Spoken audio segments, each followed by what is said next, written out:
Where does the words chakra system come from? What inspired you to get into this line of work? I guide women leaders to master their energy so that they can lead with sovereignty, conviction, and influence that can't be ignored. By using the chakra system as a framework, I'd been down at the bottom of the barrel before in life. What inspired you to focus on women over 40? I'm either living my life for someone else, or now I'm starting to see that things aren't going the way I want them to be. What your experience was as a kid and what you took away from that? I would probably be about 3. My mum was an alcoholic, and as the years went on, it got progressively worse. I was lacking in emotional nourishment, but if you'd asked me that at the time, I wouldn't have said I was. The universe responds to the loudest one, the belief that's in the subconscious mind.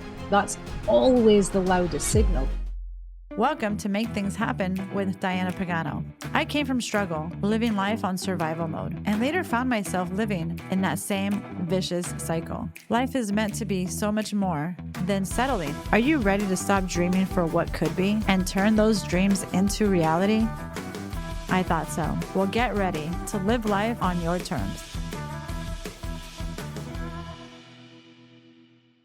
Hello, and welcome to Make Things Happen podcast. I'm Diana Pagano, and today we have an incredible guest, Laura Morrice. She is the chakra coach and is known for doing some amazing transformation with women, particularly 40 and over. That doesn't mean if you're 26 and you're 34 that you can't gain value in this episode. So without further ado, welcome, Laura. Thank you so much. It's absolutely lovely to be here with you. Absolutely. Thank you so much. So we met in London earlier this year, right? Yes, we did. I'm like fact checking me. I'm like, wait, right? No, yes, we met in London, and I have been so obsessed, believe it or not, I've been so obsessed with learning more about chakra. I feel like it's been, I don't know, it's been around since, ancient years, right? This philosophy of chakra. Healing and energy, and I've heard so much about it. So just to give you a little bit of my obsession with this particular topic, I went into a self-discovery years ago, and most people listening know this backstory, not to get into too much of that. And I was so obsessed with energy, and I was focused on like the quantum physics and facts, science-backed data, and how energy moves us. And so when I learned, recently, and even just a few years ago, more so about chakra, I started to say, wow, like we have this stuff that we can actually utilize for our benefit. And there's actual experts out there like yourself that really focus on chakras and the impact of that. So I'm just so excited because as much as I know about energy, and I love to talk about energy, and it's one thing that I practice so much, especially whether it's with my kids, whether it's with my husband, I'm like, don't do that because you're omitting the energy of your frustration. I get you're upset, but God dang it, like complain, bitch about it, and get done with it and move on. You got to change the energy. You got to change the frequency that you're omitting. So I love this so much. And there's a name to it in a lot of cases, chakra, and you've seen a lot of it is in quantum physics that is being spoken. They don't usually use the word chakra. So I just love this so much. Thank you for being here today. And I want to just start by tell me a little bit about yourself, about what you do now. And then I want to hear about your story of what inspired you to get into this line of work. I guide women leaders to master their energy so that they can lead with sovereignty, conviction, and influence that can't be ignored. And I do that by using the chakra system as a framework, and I combine energy healing techniques with mindset coaching. So what led me to get into this was I'd been down at the bottom of the barrel before in life and had risen back up, got my life back on track. I'd healed, but I'd healed in more of a mental way, in my mindset.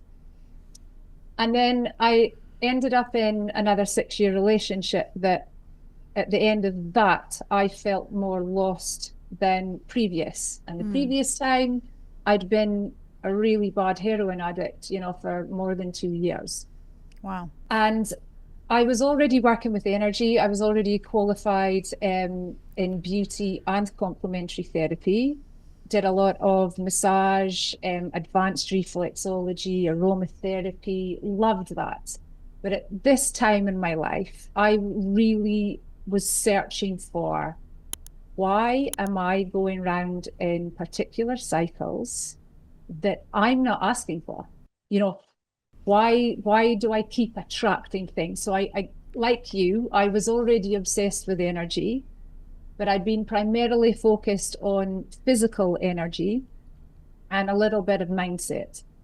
This was when the universe said, right, now you're ready for the next part.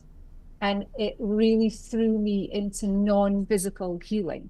So that's when I started getting into Reiki, crystal healing, really taking my meditation seriously.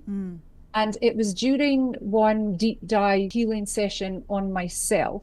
I was giving myself Reiki, but instead of following the normal hand positions that you would do, I just felt instinctively drawn to focus on the chakras. And when I did, it was like a montage happened. It was like I came out my body and I could start to clearly see aspects of my life in different chakras and how the negative emotional drivers of each one were driving my emotions, my thoughts, and my actions. So, and I say this in my book, I wasn't learning, I was awakening to a really deep remembrance. And from that moment on, then that's when I became obsessed with chakras. And I used it on myself to piece together my life so far. And it really helped to create this bigger picture that I could then clearly see how and where my energy was out of alignment. So why I was attracting certain things, why I was going around in particular cycles that weren't getting me to where I wanted to go. Right. So yeah. And then ever since then I've just been on a learning curve. That was about 20 years ago. So getting into alignment to start changing, right? The things that were showing up in your life is not even often. It's always dictated based on the energy that you're exuding. And that comes with so much. So talk to me, what inspired you to focus on women over 40? I've went through life and my journey. It's became a natural selection. So a lot of the clients who reach out and find me, I was starting to see a pattern, because in the beginning, I mean, chakra system, we've all got it. This framework and how to use it in this way, it would benefit every single person in the entire world. But we can't, as coaches, we can't focus on everyone. So I started to look what was being attracted to me naturally. And it's women over 40 who have had a point in their life that they realize, wait a minute, I'm either living my life for someone else, or now I'm starting to see that things aren't going the way I want them to be. And they want to take back that inner power. They want to take back that control. Right. And also with the type of working with women leaders and people of influence, they then become this walking, talking example of what alignment looks like. And that can ripple out into their community, into their families, just into the world at large. Absolutely. So it's positioning me to be of service with these gifts in the best possible way. So you say that we all have the chakra system. It's not something that, I don't want a chakra system. Well, too bad, you have it. That's how you were born. Where does the words chakra system come from? Chakras, it comes from Sanskrit. It was originally recorded first in the Vedas, which is ancient Indian tradition. So, and the word chakra comes from Sanskrit, and it basically means spinning discs or wheels. And they are spinning vortexes, basically portals that allow subtle life force energy to flow to and through the body. The overall health of your chakras will determine on the overall health in your mind, body, and spirit. So when you evaluate somebody's chakras, right, like you work with them, what's the first step that you do to understand, like, where are they? Where's the alignment or lack of alignment with mind, body, and spirit? Like, what is your starting point? My starting point is where the client is finding the biggest frustration in their life. Okay. You know, because like I could go in from the start and say, right, we could go in at the root chakra and begin to work up, but it works best for, you know, from a client's perspective, they bring to the table their biggest challenge that they're facing in that moment. Right. And from that challenge, I will then form a focused intention. And then when I connect in with their energy, that allows me to read their energy in relation to that challenge. And then we begin the deciphering process from there. Interesting. So I know you said also healing. So from a healing perspective, what exactly have you seen in your career helping many women, particularly over 40?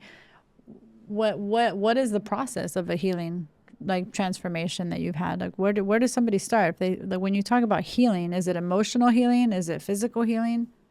Is it It's both? right across the board. It's all three. It's physical, emotional, and mental. So clearing up our thought patterns.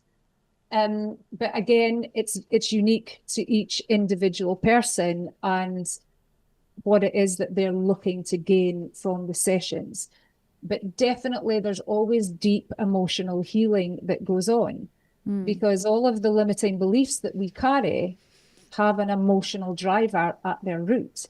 Absolutely. When they're left unnoticed or undealt with, eventually they will manifest as a form of physical dis-ease or some kind of ailment, you know, in our physical body. So normally it will go through right all three is All what I'm three. trying to say. Right. But yeah. And so when you have that, say somebody had a trauma or went through something and now it shows up in their physical body, is it always focused in on, okay, what are you thinking about? What are you focused on? What are you holding on to? And the language, maybe their inner dialogue, those limited negative thinking that they have going on that you focus on clearing first? I always focus on getting to the main emotional driver first because, well, in the name, the emotional driver, that's what's at the root of the issue. So, for example, the majority of women that I work with all have sacral chakra blocks. Sacral chakra, the biggest emotional Sacral? driver. I'm sorry, what did you say? Sacral. Sacral. Interesting. Never Yeah, heard of that. Okay, what does that mean? I can't wait. That's that's just it's getting the good. sacral chakra. So it's our second chakra coming up from the base. There's seven major chakras within Seven the major body. chakras. Okay. The bottom one at the base of the spine would be the root. The root. The next one up is the sacral chakra. Okay. So it governs our emotional balance, it governs our creativity, our passions, our desires in life. The biggest emotional driver that blocks that particular chakra is unworthiness or guilt. Now, unworthiness and guilt, they are normally seeded approximately between the ages of 6 and 11. Oh, wow. Okay, this is getting deep. So Yeah, this is something that goes way back and you may not even realize it sometimes, right? Oh, absolutely. wow. Okay. Yeah, So yeah, I mean, everybody has a story, everybody has a past, you know. yep. And when I think about myself at 6 years old, I mean, I was, you know, probably not the most emotionally secure child. No, Seeing, because we haven't even begun to develop emotional maturity, how to true, regulate anything. We're true. just a sponge at that age. At So that we take age, it a all sponge to our environment, which wasn't the greatest environment. My parents, you know, always thought, oh, they did the best they could, but they did the best they knew how, right? in. When it's so chaotic in my situation, chaotic, and my parents were always fighting, and you know, run to comfort my mom at 6 years old, 7 years old, 8. You know, that's not what a little girl at 7 or 8 should be doing. And then comforting her father because he would be going to work stressed out. And so I love that you say that because I feel like even I've had some things even in my own life where I've been going to acupuncture because I've been having like shoulder, like back problems. Like, I'm like, what the heck is this? What am I holding on to? What is my body doing right now to me? Like, what's happening? I have a pretty relatively healthy lifestyle. I eat healthy. I usually eat really clean. I mean, I get teased for how clean I eat. I mean, I have my moments, trust me. You know, there's chocolate cake. There's cheesecake. There's chocolate cake. there's pasta. There's the wine or whatever. But, you know, and so and I think the timing is good that we're having this episode, because as a action driven mindset coach, and I, you know, own the trademark Make Things Happen, hence the podcast, you know, yeah. I've been going like on 5th gear out of like 6, okay, my entire life. And there's times it's a 6. 5 is just my average, what it's been, right? And so I'm so passionate about breaking through barriers and showing others how to make that happen, because I've done it myself, and I became, you know, obsessed with just making things happen. And even though it's a good thing and you make things happen, there's also part of making things happen is taking care of your inner self, taking care of your mind, taking care of your soul, you know. And for me, it was never that. It was always just make things happen and survive life, you know. And I was like Pac-Man, eating everything that came my way of opportunity as a single mom once upon a time. I share this, but even reliving those cycles, even as I got remarried with 2 additional kids.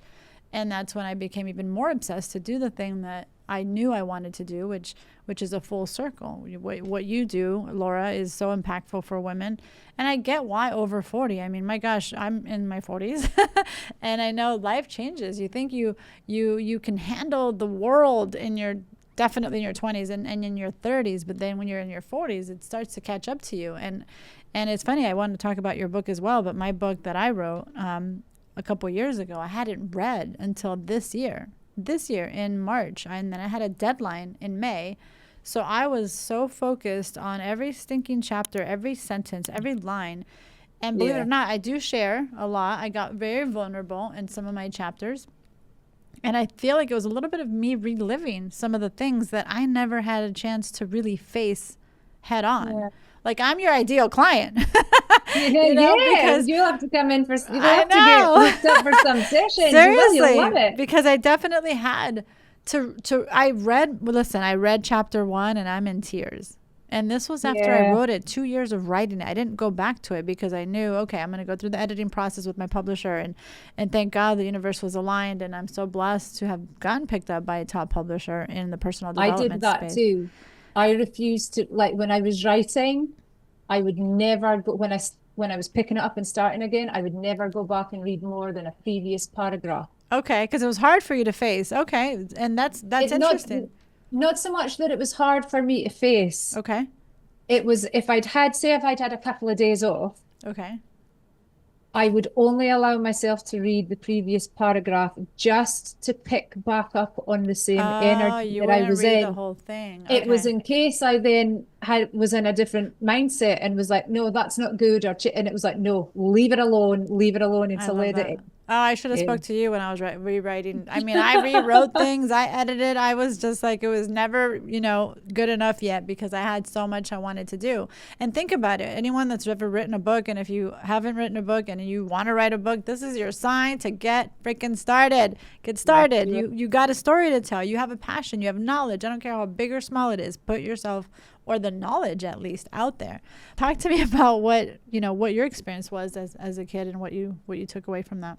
Okay, well, growing up, mom, dad, 2 older twin brothers. They were 7 years older than me. My mom was an alcoholic, and my earliest memory of her, being under the influence, I would probably be around about 3 years old.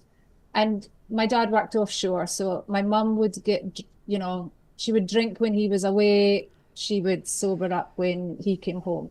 And as the years went on, it got progressively worse. Like I said, my brothers were 7 years older than me. So when they left to go to university, I was just starting secondary school. Mum took that quite bad. She got empty nest syndrome, even though I was still there. And that was me hitting young teenage years. So at that time, I was quite angry towards her because of her drinking, because I didn't understand. Now I can see she had huge emotional trauma that she was carrying. And she came from a generation that, well, we don't speak about uncomfortable emotions because we don't want to make anybody else comfortable.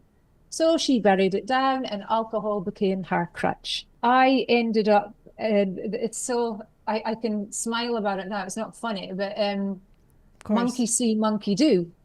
So at the Right. age of 16, brothers weren't there, dad was offshore. I was I was lacking in emotional nourishment, but if you'd asked me that at the time, I wouldn't have said I was. So, but I was out, and I looked and appeared much older than I was. So a lot of my friends were older. So I was out partying and whatnot. I was basically trying to escape the home environment. And I ended up getting involved with someone who was 12 years older than me, who was also a heroin dealer. And then I spent the next 2 years severely addicted to heroin. But Wow. I got clean, and I got away. I got clean in 10 days. Once Wow. I, mustered up the strength to leave, because I was scared to leave. 10 days that it took to get clean. But that was through sheer willpower. That was through focusing mindset alone and getting through it. And I did. And then I went to college and I studied beauty and complementary therapy. I also did client psychology at the time. Loved it. Then Amazing. I went and worked at one of the world's most exclusive private member clubs. I went on to manage the spa there. Had a great time, and then ended up in a relationship with someone who was my best friend. And he was lovely, but I didn't realize at the time I was choosing a relationship with someone I thought would be safe, but wasn't fully in alignment. Now, at the end of that 6 years, he had developed quite a bad drinking problem. And that's when I was at the place of, why am I here again? Why am I attracting this? Right. And because I wasn't, but something was clearly out of alignment. And I remember one time driving in the car, crying and, speaking out to God, really. Why is this happening? I'm not asking for this? I'm not asking for this. And then my best friend had been banging on for months. We have to watch this DVD. It's called The Secret. Oh, okay. Yeah. And then one night, everything aligned. I'm watching it with her. And it was Bob Proctor. And he just went, I'm here to tell you everything in your life. You have created it, the good and the And bad. the ugly, the bad. Yes. But it Yes. was the bad. And in that moment, I went, oh, and honestly, it was like a montage. I could see life choices, actions taken, you know, and I just sat back and I went, yeah, I've created this world of shit, basically. But I've done it unknowingly. Unconsciously. Yeah. And then I thought, well, just imagine what can What happen can happen? now that I can create on purpose. I love that. And that's when the emotional work came in Begin. along with the mindset. Wow. And it really changed everything. And then using the chakra system, but like I say, it just became this map. I could clearly see fears that I was living off of, but then I could see where the fear had been seeded in childhood. Then I could start to see all of the limiting beliefs that had stacked on top of each other one by one, that eventually I had adopted as truth. That's And because amazing. they were the underlying emotions, I could then see the actions I was then taking, but the actions that were out of alignment. It's So it interesting. really Yeah, that's amazing. formed this, it was like a massive jigsaw puzzle. Yeah. I was starting to get all of these pieces. So yeah, from my childhood, I ended up understanding hidden emotional trauma. I love that you mentioned Believed that mom. about how you attracted something that you didn't want. and Yeah. that you weren't about the drinking and the alcohol, and you were with in a relationship with an alcoholic.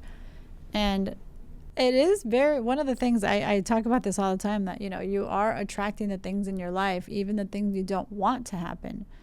And it's hard for people to swallow that. It's really hard for Yeah. people to acknowledge. And sometimes I've had people even get offended and they're like, what do you mean I didn't attract this? And it listen, I've had some, I'm sure a lot of people have, not just, everyone's had their, I hate to say it like this, but their fair share of, bad luck, or been dealt a bad hand. Yeah. But We all of us all do. have. We all have. And so there is truth to that. There is truth to what's happening on the inside, even unconsciously. And you don't realize that A coupled with B is going to give you C. So how do Yeah. you intentionally, right, feeding your mind, feeding your soul, feeding the things that actually serve you?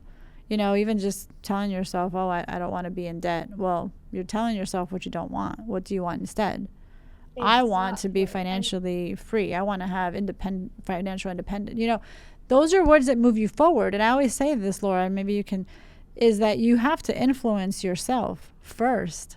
Yes. First, your Yes. your antennas in here, right, is always on. Even when you're sleeping and you leave the news on and it's talking about all this negative stuff, your mind's never shutting off.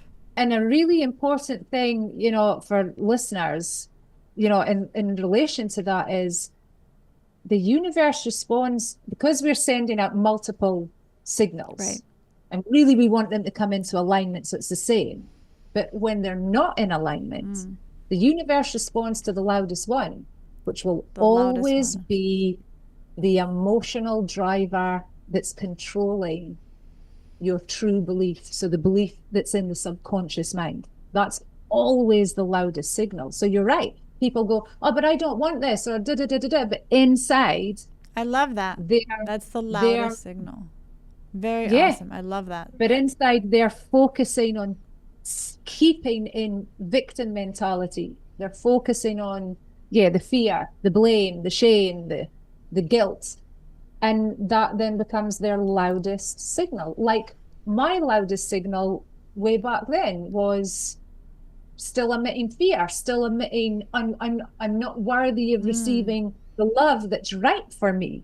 And that actually stemmed from my mom. Yes, I was going to say. Because I used to view, when I was young, I would view it as, well, alcohol's more important than the family. You love alcohol more than us. And that related in my subconscious mind as, I'm not worthy of love from the one person that should have unconditional love for me. So I ended up building subconscious beliefs on that. If you'd asked me that at 7 years old, I would have went, what are you speaking about? Of course I wouldn't have been able to understand it. Of course. But that's how the environment shapes us. 100%. I love that you say that. So if somebody wants to manifest something different, they're stuck, they feel that, they want something more, what would you say is the first thing where they should start, or two things? What would be the mindset hack, or to change that energy, to get more in alignment? What would you say? Not that nothing's a quick fix. You gotta show up, and there's so many things, right? There's so many ingredients to make a pie. But what would you say is the first thing or even two or three things that they could do? Okay, first thing, when they're wanting something else, like, why do you want it? Because the why is really important. What's driving the why? And then I would have them ask themselves, well, why do you not have that already? Now this is where radical honesty comes in. Because in that moment, if you can say, well, I don't have it because I don't actually believe that's possible for me, then boom, you've got a starting place to work from. You need to find out why you don't already have the thing that you want. Because anything that we want it because we believe it's going to make us feel better. True. So acknowledging, well, why do I maybe not have that yet? That will lead us to any limiting beliefs that's blocking. Because remember, it's the limiting beliefs have an emotional driver behind them. Right. Then we can find, right, I have unworthiness issues, or maybe it's fear, maybe it's doubt, lack of self-confidence. So that's the starting point. I love that, because there's always something getting in the way. Yeah. Right. And then we look at, okay, well, if right now I'm feeling unworthy, I now know I need to reprogram my subconscious mind to believe I am worthy. So then you start the process. Now, and it's like you said, there's no quick fixes. There's only two things that will shift the subconscious mind. One is a really big traumatic event that then you're like, oh my God. And it puts everything into perspective. So for a lot of people, it can be someone dying, you know, a really bad upset that you're like, wow, life's too short to be worrying. But even in instances like that, often 6-12 months down the line, the old patterning comes back. So that leaves the second option, and that is daily, consistent application of new tools to reverse the belief. Okay. So there has to be a daily development routine in place that you are then going to visit every day using tools that's going to help rewire your mind. So things like affirmations, mantra statements. You know, a lot of people say, oh, affirmations don't work. Yes, they do. But you have to be emotionally connected to the statement, and you have to believe in it so much that you're not saying it as a wish or a hope. You are declaring it to be true. Now, when you show up in that energy and start feeding your subconscious mind the opposite of what it has been believing, and you stay persistent with that, that's how you rewire the subconscious mind. Amazing. I really hope that you found this episode useful as much as I did. And Laura, thank you so much for joining me on this episode. I want to learn where people could find your book. And if you can just share a quick little synopsis of what your book entails and the title. Oh, yeah, you got it right there. I've got one yet called Signpost to Source. Oh, I love that. And it's basically, it's a collection of memoirs from my life. It's like a autobiography, self-help hybrid type thing. Okay. So yeah, it's a collection of memoirs from my life, speaking about my backstory that's led me to where I am now. Well, not exactly now, because it was written a few years ago. Okay, awesome. Where can people find it? But you can get it on Amazon or all online book retailers. Amazon.com. Okay, awesome. And where can they learn more about you? You can learn more about me at my website, which is lauramorrice.com. Awesome. And there's I'm also on Facebook, Laura Morrice, the Chakra Coach. Instagram, Laura Morrice, the Chakra Coach. And I've just restarted my YouTube channel as well. Oh, yay. Oh, there's a lot of people on YouTube that need to hear your story, that need to hear all about the chakra and all that you can share your knowledge and help change the world one person at a time. I think there's not enough, there can never be enough people like you out there sharing your wisdom and sharing your truth. You know, I always say that what Laura might share, you might have heard before, but Laura said it a little differently. Or, right, like we're all here to bring our own unique gifts to the world, I believe, right? And so just being in contribution. Absolutely. Thank you for all that you do.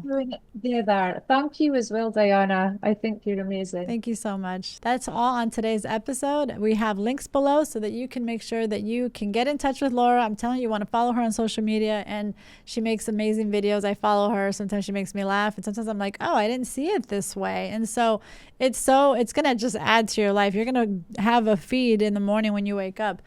Make sure you're following people like Laura, and make sure that you subscribe below, because there's going to be other episodes and other even just playlists on some good content coming your way, and you don't want to miss out. So make sure that you click the link below, and I'd love to hear your journey. Have you ever had any experience connecting to your higher self and connecting to your energy in the way that we discussed it today? Or maybe you have a question, even if it's for Laura. I'll make sure that she gets it and gets back to you.